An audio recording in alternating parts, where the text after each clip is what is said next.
მდგომარეობა რაც ქვეყანაში დღეს შექმნილია, როგორ შეაფასებთ და რა შეხედავთ გამოსავალს? მთავრობა უნდა შეიცვალოს. აუცილებლად უნდა შეიცვალოს. მთავრობა თუ გადაწყვეტილება უნდა შეცვალოს მთავრობა თუ რას გულისხმობთ? მთავრობაც უნდა შეიცვალოს. ხელახალი არჩევნები უნდა დაინიშნოს. აუცილებლად უნდა დაინიშნოს. ხელახალი არჩევნები უნდა იყოს აქციაზე რომ დაიჭიროს უმიზეზოდ რო ყავთ ადამიანები დაჭერილი, ასე არ უნდა იყოს. როგორც მოქალაქე რიგითი, როგორ აფასებთ და რა შეხედავთ გამოსავალს? თუ არ დალაგდა ეს ცხოვრება ისე არ იქნება. ხალხი დაწყნარდეს. როგორ შეიძლება დაწყნარდეს? როგორც მოლაპარაკება უნდა მოხდეს.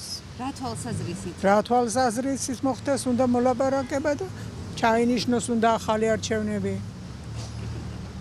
თუ აქვს გამარჯვების შანსი, გაიმარჯვებს.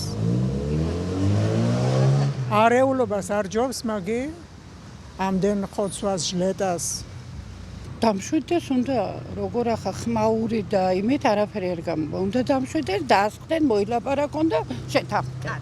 გამოსავალს ხედავ იმაში, რომ ხელმეორედ უნდა იყოს არჩევნები, მეტი არაფერი.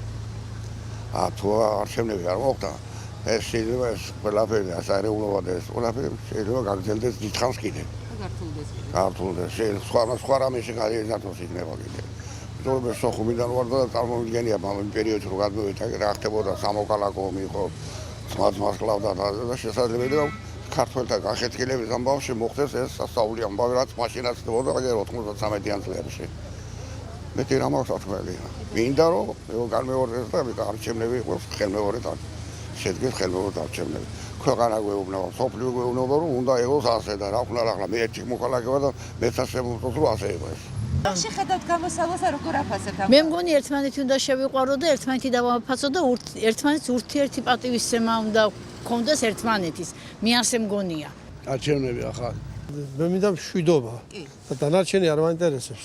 და გამოსავალს როგორც ერთ-ერთი რიგითი მოქალაქე რა შეხედავთ? არჩევნებში ვხედავ მე გამოსავალს. დალაგდეს სიტუაცია ჩვენს ქვეყანაში საქართველოში.